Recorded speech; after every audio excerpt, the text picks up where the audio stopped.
Alright guys, welcome back to another 76 Grand Cross video. So we are heading towards probably likely the hypest part of the year, going from September into October, which will be a new collaboration, and we've kind of already gotten some hints and teasers about what it possibly could be. And of course, ending the year like a bang, like we do every single year now, we get a back-to-back festival going from November all the way in towards December. So at the start of the year, we like to make a little bit of a prediction video going over who I think could be coming within the year. And you know, the year prior, going back to like Chaos Alpha, like in even at Lancelot, for example, I think smashed it in terms of predicting the characters. So I didn't need to do an updated one. With this year, we've been actually wrong quite a bit, which is, to be fair, a good thing. I think when you know what's coming at the start of the year and you can then predict the year like almost spot on, kind of takes the fun out of it a little bit, right? Where this year we've been thrown for a loop a little bit by getting 10 Commandment Mael, getting even Demon King Zelda's the second form. So I'm wondering, in going in towards this year,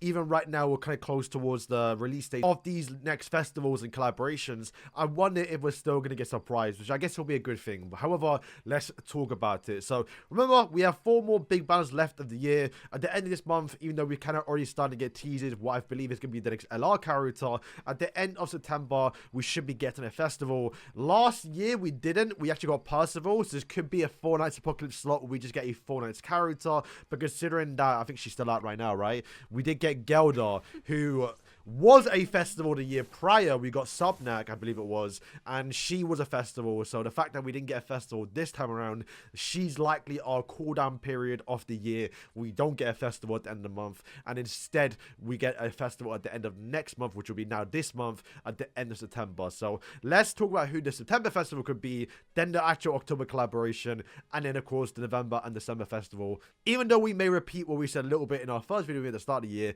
I do think it's warranted.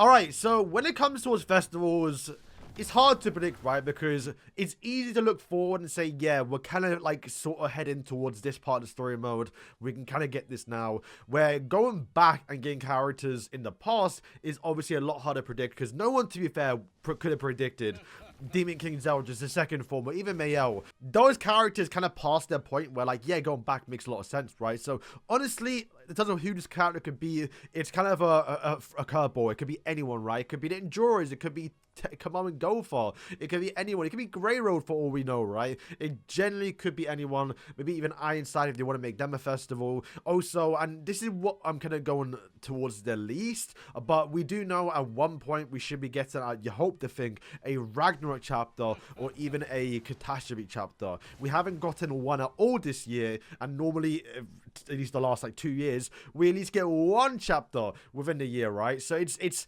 possible, like at the end of September we could get one of those festivals, and at that point it's kind of hard to predict. But considering how like inconsistent and unreliable these OCs and Ragnarok chapters have been, it's actually more likely not going to be that. So we're not really going to talk about those, even though I guess it could be them, right? The next thing we need to look at is, well, what is coming and what's been out. So we've gotten, probably to be fair, a little bit too much demon support characters. So to think like we could get the Endurers or another demon festival, slightly not going to happen, right? We've probably gotten a little bit of our fair share of demons in the past few weeks. We're kind of fine. The next one that I thought of, and I'll say it right now, that I don't think it's going to be, is Barn and Elaine. I think that's probably likely going to be their dual unit character. And considering that we've already gotten quite a bit of support for fairies and humans in a way, more towards the fairy side, and when we get in towards what's closely coming in October, then I think Barn Lane probably likely not going to happen. And I guess the big thing is, are we going to get an actual dual character? The reason why I bring that up, because when we get towards the November and December festival, I think those might be almost certain, and they might not even be dual characters. So that means September festival is kind of the only dual character. It's kind of the only slot we have to get a dual character. So I know it's cliche, we said a lot of times, and people kind of make a joke out of it now, saying, oh, this is like YouTuber cult, but allow me to explain.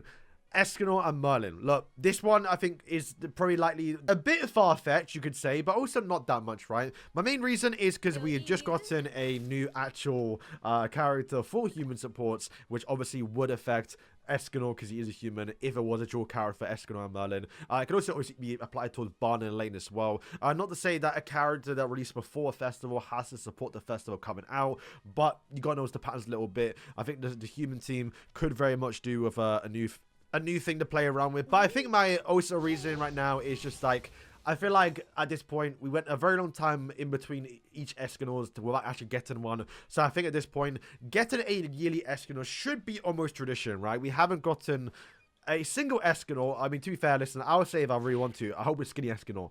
But God forbid I say that, I'll probably get roasted in the comments about it. So I'm not going to say that. But, you know, I think getting a dual character for Escanor and Merlin would be almost perfect. Especially considering, you know, I'm not really going off the fact. But he released a little dev article, news source a little bit. It's obviously real. It's on the Korean forums, and they do speak about the ending of 70 Sins with Escanor and Merlin, and that's kind of why in this, which is why in this little picture we actually used the specific scene of Escanor and Merlin, just because I think that would be a really cool scene, man. I don't know how they could play around with, I don't know how they could implement that scene, and they might even do the Escanor and Merlin based off that scene, but instead go back to the past where it was Escanor and Merlin versus Cusack and Chandler with obviously Zeldris and Margaret. They might base it around that one, so you have skinny Escanor, not skinny Escanor, but like normal daytime Escanor in his purple jacket outfit, because currently right now, the only purple jacket Escanor we have in the game is technically speaking the skinny one and also the one. So we don't have, or it's actually his ultimate the one. We don't have the one Escanor nor daytime Escanor in his actual purple jacket. So I do wonder if that could be like the reason why we haven't gotten those two characters, and it's because we're going to get them as a dual character later on. But yeah, honestly, that scene with Escanor and Merlin is one of my favorite scenes in all of obviously 70 Sins. It's such a good scene, and I don't know how they'll do it. They could even make it as like Escanor will take the final damage and then he will like die, I guess you could say, and then Merlin's still alive to fight and like have so much revivability as well. I don't know what they can do, but I think, while not guaranteed, honestly, I can say the September Festival, I think right now is the most one up in the air. It could be either OC, it could be Ragnarok, it could be even Fortnite Apocalypse in terms of the early starting characters. It generally could be anyone, but I feel like considering the November Festival might almost be guaranteed, and then also at the end of New Year's for the December Festival, they like to introduce something new. While yes, they could still do that while also being a dual character, but considering that it's most likely going to be Meliodas, we're not going to get another dual character Meliodas. So I think this is the only slot right now we have to get an actual dual character. It's collaboration time at the end of October. If anything, you could say is the biggest slot for an actual collaboration. Just going off last year, we did get Merlin with the actual first LR characters for like Summer Ball, basically, which was absolutely huge for the game. Merlin absolutely breaking the game. Even go back a little bit to the years prior, we got Albedo, which was absolutely meta shifting as well in terms of like PvP and even just normal content in the game. So I will say it does feel like October is meant to be like the big bang for when it comes to those collaborations, and rightfully so. It's right before the November and December festival. You kind of want to get people to spend money during this actual slot. So yeah. So to kind of go back a little bit towards that little article, they said, if you watched the video by some other creator that made it on it, they did say in it that we're going to be getting a new collaboration actually, and it also will be the first time in a very long time that we're actually getting a story mode in terms of the actual collaboration, like how we used to have in the past with AOT, you know, Slime, yeah, Slime kind of, but more towards the OCs as well, and of course even like King of Fighters. So that is kind of a big deal, right? Getting new story cutscene stuff, even though most people skip it, is still really big for the game, because it really shows they want to put effort into the collaboration, and it really does go a long way to make the collaboration a bit more special. And getting a new collaboration, and so we know it's not a rerun, is kind of hype, right? So I'm gonna be honest, I think the most likely one is obviously Shangri-La Frontier. However, does, you know, after getting all the new collaborations you've gotten, like Soul Leveling, does Shangri-La Frontier deserve to be the first new collaboration we get while with the new story mode? Probably not. It has to be, I think, at least at one point, one of the biggest collaborations we can get. And of course, most people will probably say it has to go towards like, you know, Demon Slayer or JJK, whatever it may be. But we're not going to be getting Shueisha collaborations. And while it's been rumored in terms of beta leaks and just people thinking it was going to come, but it was instead, you know, Eminence Shadow. But I think it will be free run, and I have a few reasons why for it. So one, I think that and Soul Leveling are the two biggest IPs that Grand Cross can get, and the reason why I'm saying we can get it is because Free Ren and Soul Leveling more in particular was because obviously owned by Netmarble, but Free Ren is an IP that's like not owned by Shueisha, and if you've been playing gacha games for the last few months now, you actually probably have played a gacha game with a Free Ren collaboration. They are doing so many. I mean, I think right now they just done one Epic 7.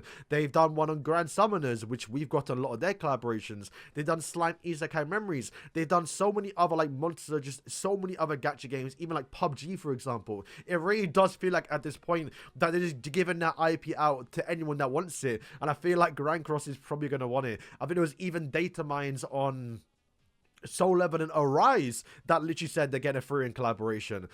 Like, it's happening. It's just a matter of when. And I feel like Furion getting a collaboration and also getting a story mode cutscene stuff would be probably one of the biggest things and would be absolutely huge for the game. And in terms of the characters, I hope they like to go beyond the typical 3 that we used to get nowadays. So it's obviously going to be, obviously, you know, Stark, Fun, and Furion. However, if they can add one more character, you might think they're going to add him or maybe he deserves a little bit. But Ubel, I'd love to see it.